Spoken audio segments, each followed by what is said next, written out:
Bienvenue sur La Fabrique à Polyglotte, le podcast qui va changer ta vision de l'apprentissage des langues. Je suis Coralie, ton hôte, et je suis là pour te montrer que devenir polyglotte, ça n'est pas réservé à quelques élus. Si tu as déjà rêvé de parler plusieurs langues couramment, alors tu es au bon endroit. Ici, nous allons briser les mythes de l'apprentissage des langues.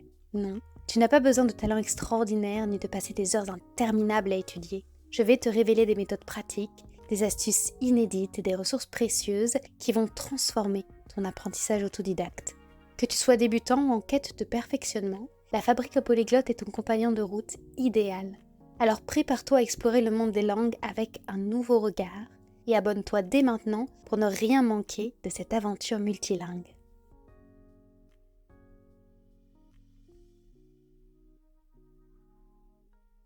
Cet épisode, c'est typiquement le genre d'épisode pour lequel tu vas avoir besoin d'un papier et d'un stylo ou d'un cahier ou de feutre ou même de crayon à papier en fonction de tes préférences.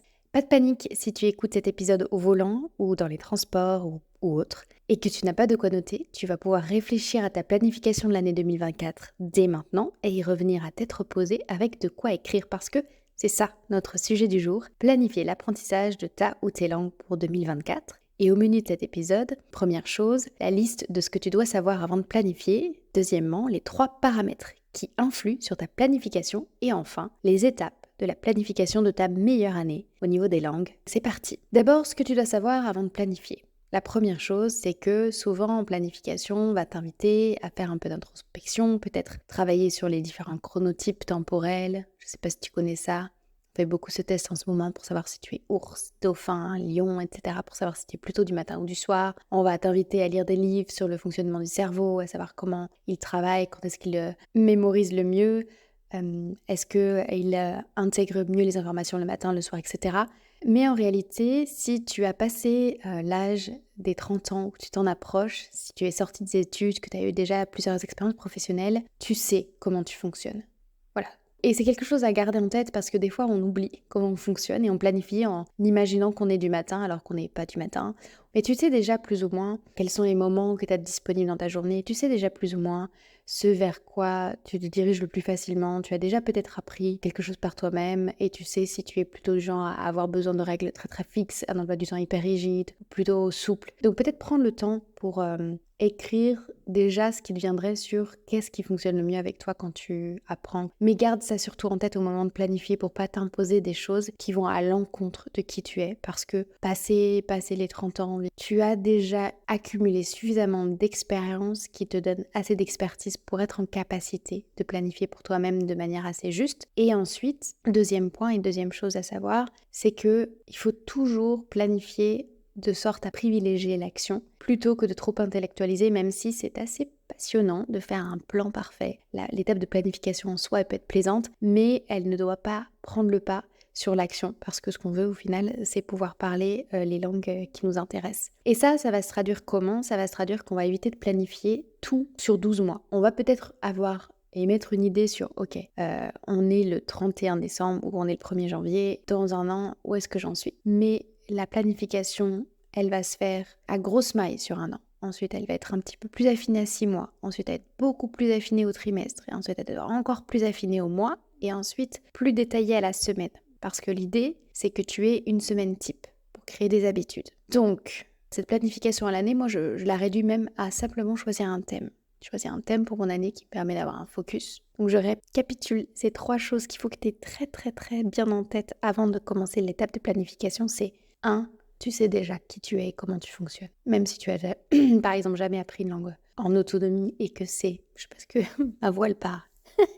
Attends, elle revient, je tousse un peu, j'arrive. Même si tu as jamais, appris une langue en autonomie, tu as déjà acquis suffisamment d'expérience pour savoir comment tu fonctionnes et être légitime à planifier pour toi-même. 2. N'intellectualise pas trop et planifie quelque chose qui permet de passer à l'action de manière hyper simple. Donc un plan minimaliste, pas un plan parfait. Ce sera complètement imparfait au début, il faudra réajuster et c'est ça l'avantage, ma voix repart à nouveau. Et c'est ça l'avantage de planifier à la semaine et au mois, c'est qu'on peut pivoter réajuster plutôt que pivoter, réajuster suffisamment au fil du temps. Et troisième point, je l'avais pas encore tout à fait terminé. Moi, je choisis un thème pour mon année et souvent on me répond: «Mais Coralie, tu fais tout un travail sur la vision, les valeurs, machin, comment on fait quand on n'a pas de vision précise, quand on sait pas trop quoi mettre comme thème, quand on sait juste qu'on veut apprendre une langue mais qu'on sait pas formuler un objectif SMART?» Je vais hyper insister sur l'objectif SMART parce que si tu pars pas sans ça, tu iras pas loin. Par contre, pour tout ce qui est vision, tu sais ce qu'on t'amène à voir. Moi, je faisais un exercice que je trouvais très chouette, c'était de dessiner son futur soi qui a appris les langues, qui est polyglotte. Mais des fois, c'est quelque chose qu'on n'est pas en mesure de faire parce qu'on n'a pas assez d'expérience et on n'est pas assez en capacité de s'imaginer dans un an ou de se choisir un thème. Eh bien, c'est pas bloquant. On n'a pas besoin forcément d'avoir une vision hyper précise. Par contre, il faut formuler un objectif de manière à ce qu'il soit SMART, c'est-à-dire spécifique, mesurable, ambitieux mais atteignable, réaliste et fixé dans le temps. Sans ça, on part pas. Par contre, si ta première formulation de ton objectif, on va faire tout ça dans l'étape numéro 3 de planification, si ton objectif SMART n'est pas parfaitement formulé, c'est pas grave. Le mois prochain, tu le reformuleras et tu le réajusteras. Donc, ne t'inquiète pas si t'as pas de vision extrêmement définie. C'est pas un prérequis pour pouvoir commencer à planifier. Maintenant, passons aux 3 paramètres qui vont influencer ta planification. Ton objectif en langue, ton niveau et ton emploi du temps. Ton objectif, c'est évident. Si tu dois préparer un voyage, ou si tu dois juste préparer une série de conférences dans une langue étrangère, ou si tu dois préparer le fait d'aller voir ta belle famille en fonction de tes objectifs, tu n'as clairement pas besoin de développer les mêmes compétences. Donc ton objectif, j'ai pas envie de faire tout un foin sur ce que c'est que l'objectif SMART, le faire formuler, etc. Parce que ça, il y a déjà énormément de contenu. Je mettrai le lien d'une vidéo très bien sur comment travailler un objectif SMART. Mais juste, cette étape, elle est cruciale. D'avoir vraiment en tête, mais qu'est-ce que je vais faire avec cette langue? Et même dans le cas où tu veux le faire juste pour le fun, des fois, on apprend telle langue pour le travail et puis telle langue en hobby parce que c'est un plaisir intellectuel d'apprendre une langue. Fixe-toi un objectif, même s'il est un petit peu artificiel. Pour le moment, tu ne ressens pas le besoin parce que tu es peut-être dans un élan de motivation. Mais cette motivation, elle est très éphémère, elle est très fluctuante, elle part, elle revient, etc. Donc ton objectif, ça peut être soit de passer un examen. C'est pas l'objectif que je conseille le plus, mais souvent celui que beaucoup de gens font. Donc je sais que c'est peut-être ce à quoi tu penses. Ça peut être de discuter avec telle ou telle personne. Ça va être peut-être de participer à tel événement en ligne avec des personnes de cette nationalité ou de cette langue. Ça peut être... Et fixe-toi un objectif qui rende concret la chose. Comme, je sais pas, quelqu'un qui se met au running peut décider de s'inscrire à une course qui aura lieu à telle date et il va y participer avec telle personne et en fait ça te drive, ça te pousse. Donc ça c'est aussi quelque chose d'important. Donc tes objectifs vont influencer sur ce que tu vas faire. Ça c'est quelque chose à avoir bien en tête. Évidemment ton niveau. Je dis évidemment mais c'est pas évident pour tout le monde. Ce dont tu as besoin à un niveau donné n'est pas ce dont tu auras besoin au niveau suivant. C'est pas quelque chose qu'on a en tête parce que dans le système scolaire, on a plutôt tendance à avoir quelque chose d'assez linéaire. On a notre professeur qui nous donne des exercices avec un livre de grammaire et on fait ça pendant des années et donc on a comme l'idée que pour passer de niveau A0 à A2, à niveau B2, à niveau C2, finalement, je vais avoir un professeur et un livre de grammaire. Non. Surtout quand on utilise la méthode qu'on promeut à la Fabrica Polyglotte, qui est la méthode naturelle, qui consiste à reproduire les étapes d'apprentissage d'un enfant, c'est-à-dire d'abord je développe l'écoute, ensuite je développe la parole, ensuite la lecture ou la lecture conjointement à la parole, et puis en dernier point, l'écriture. Ça, c'est une lecture du niveau selon la méthode naturelle. C'est à contrebalancer avec tes objectifs et c'est à contrebalancer avec la méthode que toi tu suis. Si par exemple tu as adhéré à un cours en ligne d'un autre polyglotte, lui il va avoir une autre méthode. Donc la lecture de ton niveau, elle dépend pas d'une vérité universelle qui fait que quand on démarre on a tous besoin de faire ça, il dépend de ta méthode. Par exemple, quelqu'un qui se met à la course de main, il peut commencer à suivre les conseils de son kiné, ou il peut commencer à suivre les conseils du groupe de running de sa salle de sport, et où il peut commencer à suivre des méthodes en ligne, des applications, et il peut tomber sur peut-être une méthode d'entraînement en fractionné, où elle va peut-être commencer à faire dès l'entraînement continu dès le début, elle va peut-être commencer à faire 1 fois par semaine en fonction de la méthode, ou 5 fois par semaine. Ça, c'est important de se dire, il existe plusieurs méthodes, et ça, on l'a pas en tête. Et qu'est-ce que ça change? Ça change que si on teste pendant des années une méthode qui ne nous convient pas, on n'aura pas beaucoup de résultats. La recherche montre que les hyperpolyglottes et les polyglottes à succès réussissent quelle que soit la méthode parce qu'ils ont une force mentale et une motivation qui leur permet de traverser et d'aller plus loin avec leur curiosité. On n'est pas tous équipés de la même force mentale, on n'est pas tous équipés de la même détermination, on n'est pas tous équipés de la même curiosité, on n'est pas tous équipés de ça. Donc c'est important d'être aussi conscient de cette méthode. Enfin en tout cas moi je suis quelqu'un qui est plutôt assez conscient de l'impact que peut avoir la méthode, même si encore une fois c'est pas ça qui va tout déterminer. Si tu veux avoir le détail de ce que nous on propose en fonction des niveaux à la fabrique à polyglotte, c'est quelque chose qu'on développe dans le Polyglot Booster. On a une roadmap, on a une feuille de route qui peut te dire tu as besoin de quoi en fonction de ton niveau. Et ensuite, troisième paramètre qui va largement influencer sur ta planification, ton emploi du temps. Tu vas faire en fonction des limites qui sont les tiennes, en fonction de tes horaires de travail, peut-être du temps que tu passes, je sais pas moi, à telle ou telle activité, si tu es un jeune parent ou juste parent, pas forcément jeune parent, du temps que tu dédies à tes enfants. Et si par exemple tu vois que tu n'as pas beaucoup de temps de libre, tu vas peut-être faire des activités conjointement à tes enfants, tu vas peut-être faire des activités conjointement à ton activité sportive. Donc là, il faut que tu sois aussi conscient de tes impératifs, de ce qui ne peut pas bouger dans ton emploi de temps et ce qui peut être mutualisé. Toute l'étape de mutualisation, on le décrit plus en détail dans l'épisode sur le sport. Je répète, les 3 paramètres qui vont influencer ta planification, c'est l'objectif que tu as pour chacune de tes langues et que tu vas mettre en parallèle avec ton niveau et ce que la méthode à laquelle tu auras adhéré t'invite à faire selon ton niveau. Et ensuite, tout simplement ton emploi du temps. Juste prends en compte ces 3 choses-là. Quel est mon objectif? Quel est mon niveau? Et qu'est-ce que je vais devoir accentuer selon ce niveau? Et ensuite, qu'est-ce que me permet de faire mon emploi du temps? Ensuite, et maintenant, nous allons passer aux étapes de planification de ta meilleure année de langue. Je vais maintenant lancer une petite musique et on va être parti pour cette planification ensemble de cette année 2024.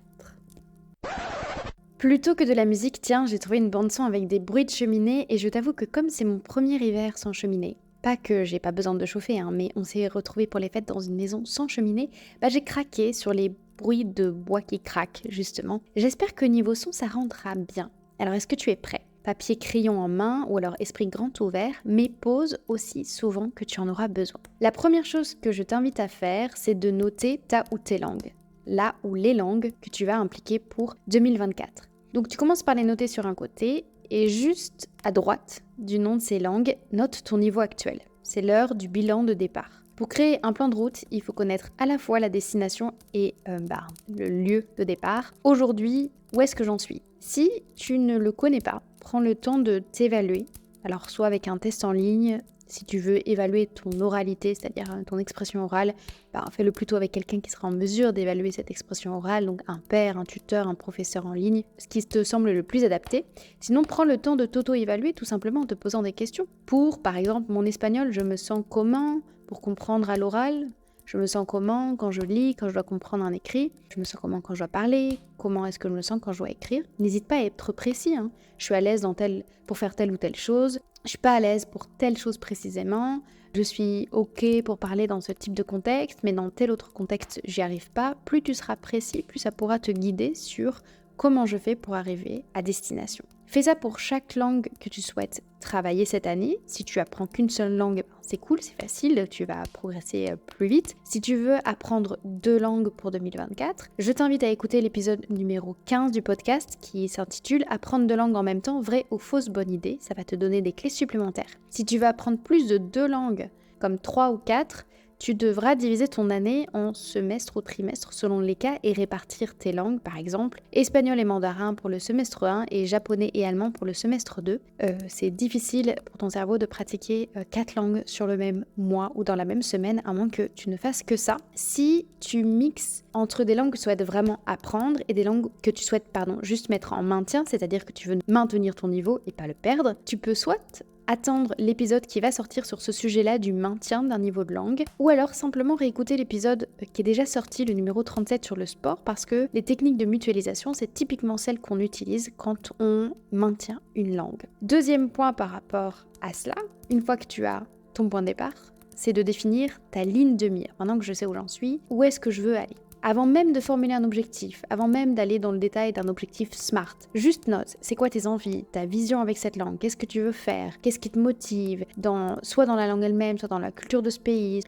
Note un objectif long terme, avec même pas forcément de date. On s'en fout royalement de la formule SMART pour le moment, mais l'important c'est que tu aies un léger sourire qui apparaît sur ton visage au moment où tu écris ça, pour que quand tu le liras ou quand tu le réécriras en début de mois, tu retrouves ce pourquoi qui est important. Ne pas perdre de vue cette ligne de mire, ce focus, ce vers quoi tu tends. Tu pourras éventuellement le modifier, mais jamais le perdre de vue, parce que quand on perd le sens de ce qu'on fait, c'est là où on a tendance à abandonner. Troisième étape. Ça consiste à retranscrire cette vision qui te fait sourire, encore une fois, en un objectif. C'est quoi la différence entre un désir et un objectif ? La différence la plus grande, c'est le fait qu'ils dépendent de toi. Tu sais pas si ta belle famille brésilienne t'aimera plus à Noël prochain si tu parles mieux portugais. Tu sais pas si tu auras vraiment ta promotion si tu parles mieux allemand. Tu sais pas si tu te sentiras mieux dans le pays dans lequel tu es en expatriation, mettons la Suisse, si tu parles le suisse allemand. Ça, c'est ta vision, c'est ce que tu désires, c'est pas un objectif. Ton objectif, c'est ce qui se trouve dans ton champ de maîtrise, ce qui dépend uniquement de toi. Un objectif, il est aussi mesurable et fixé dans le temps. La question que je t'invite à te poser principalement, c'est si j'atteins ma vision dans 12 mois, ou si dans 12 mois, j'y suis hyper proche. Dans 6 mois, où est-ce que j'en suis ? Comment ça se traduit dans 6 mois ? Concrètement, qu'est-ce que je suis capable de faire dans 6 mois ? Donc prends le temps de cette première formulation. Dans 6 mois, dans un semestre, où est-ce que j'en suis ? Et cet exercice, tu vas devoir le répéter et redécouper pour dans 3 mois. Ok, si dans 6 mois je peux faire ça, dans 3 mois, où j'en suis ?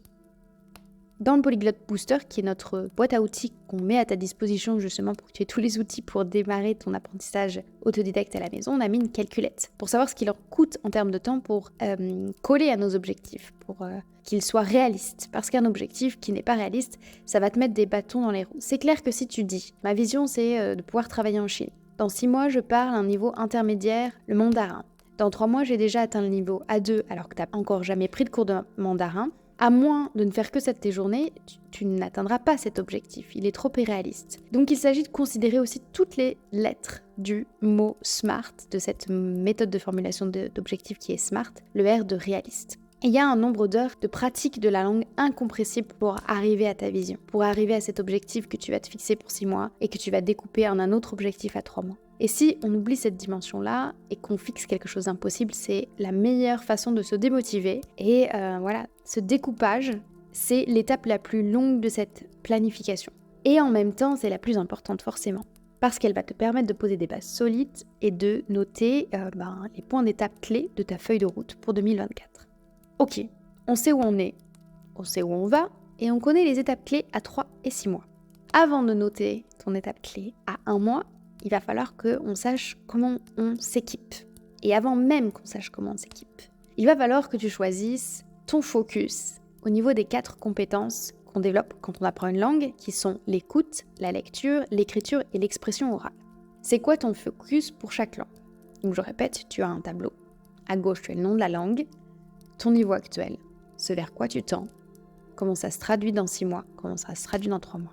Et quelle est maintenant ta compétence clé ?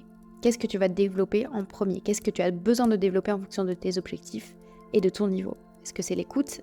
Est-ce que c'est la lecture ? Est-ce que c'est l'écriture ? Est-ce que c'est le fait de parler ?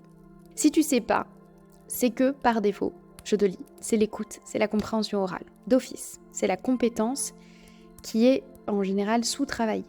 Et en général, quand on la travaille pas bien, ça se traduit aussi par une prononciation éclatée. C'est une compétence que je t'invite à inscrire si tu n'as pas du tout d'idée, si ton objectif ne t'indique pas déjà la compétence focus. Ok, maintenant on a ton niveau de départ, ta vision, ton objectif à 6 mois, 3 mois et ton focus entre les 4 compétences clés. Maintenant l'étape 5, qui est la plus fun je dois dire, c'est de choisir les outils avec lesquels tu vas t'équiper pour passer de ton point de départ à ton objectif à 3 mois en activant le plus possible ta compétence focus. Par exemple, on imagine une situation. J'ai un niveau B1 en espagnol pour la compréhension orale et écrite, j'ai un niveau A2 pour l'expression orale et A1 pour l'expression écrite. Mettons que je souhaite passer à un niveau B2 à l'oral pour pouvoir, au mois de juin prochain, animer une réunion avec mes partenaires colombiens sur des techniques de médecine alternative.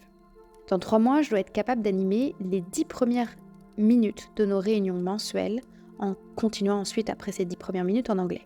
Comment est-ce que je me prépare à ça ? Est-ce que je comprends déjà mes partenaires quand ils s'expriment à l'oral ? Oui. Alors je continue de pratiquer l'écoute, mais je vais choisir spécifiquement du contenu qui contient le vocabulaire sur ces techniques de médecine alternative sur lesquelles je souhaite m'exprimer pour retenir le vocabulaire et la bonne prononciation de ces mots de vocabulaire clés que je vais devoir utiliser. Ensuite, comment est-ce que je muscle ma capacité à composer des phrases et à parler ? Pour composer mes phrases, je vais pratiquer la technique de journaling qui nous a été présentée par Léa English dans l'épisode de podcast numéro 18. Comme ça, je saurai bien formuler mes phrases. Et ensuite, je m'enregistrerai à l'oral pour m'habituer à les prononcer et pour travailler un début d'expression orale. Voilà. Je vous ai donné cette situation fictive pour que vous puissiez assister au type de réflexion qu'on a à ce point-là de la planification. Encore une fois, la liste du type de ressources nécessaires, c'est quelque chose qu'on a mis dans le Polyglot Booster pour vous donner des idées. Mais en piochant dans les épisodes de podcast, en piochant sur ce que vous trouverez sur Google, vous aurez des idées d'outils qui vous aideront à développer là où les compétences dont vous avez besoin. Et faites-vous confiance. Voilà, si naturellement vous avez envie d'utiliser tel ou tel support, allez-y. Si au bout de 3 mois les résultats escomptés sont pas là, il faudra changer, mais en tout cas aujourd'hui il faut bien démarrer quelque part. À cette étape, on a donc votre niveau de départ, votre vision, un objectif à 6 mois, 3 mois, une compétence focus, ou plusieurs compétences, mais à minima une, et une liste d'outils qui va vous permettre de pratiquer principalement cette compétence. Et ça va aussi donner des idées d'activité. Et votre objectif à 1 mois, c'est simplement de pratiquer la langue en utilisant les ressources que vous avez identifiées, avec les activités que vous avez identifiées, aussi souvent, voire longtemps que nécessaire pour progresser.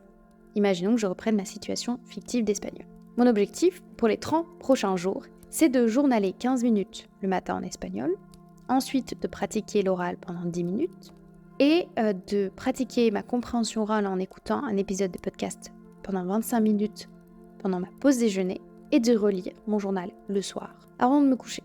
Le tout 6 jours par semaine.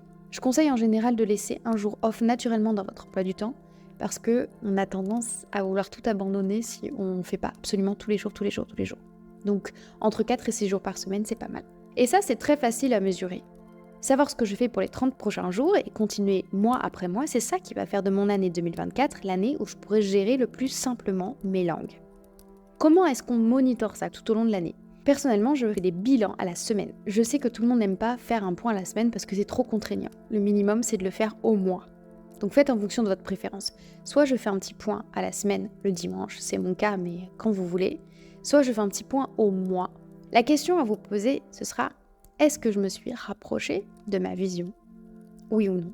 Vous allez relire ce que vous avez noté pour votre bilan de départ, et c'est important pour ça de le faire le plus détaillé possible. Est-ce que j'ai progressé ou non ? Si j'ai progressé, je prends le temps de célébrer surtout. Et si vous ne progressez pas comme vous le souhaitez, si tu n'as pas progressé comme tu le voulais, est-ce que tu sais identifier pourquoi ? Qu'est-ce qui bloque ? Et qu'est-ce qui pourrait te permettre de te débloquer ?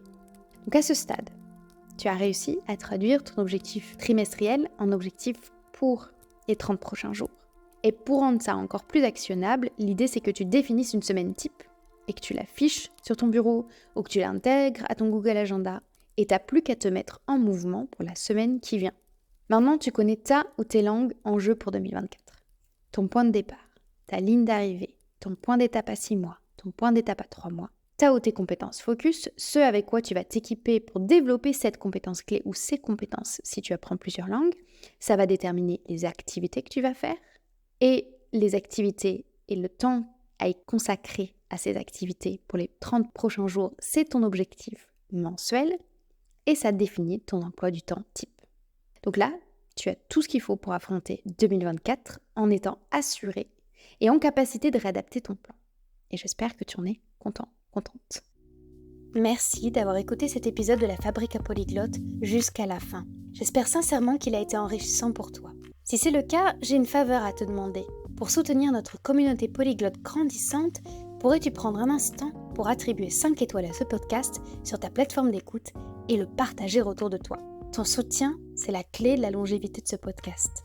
Je te remercie chaleureusement pour ce geste et en attendant notre prochain rendez-vous, je te souhaite d'incroyables conversations en langue étrangère, mais surtout, reste curieuse, reste curieux.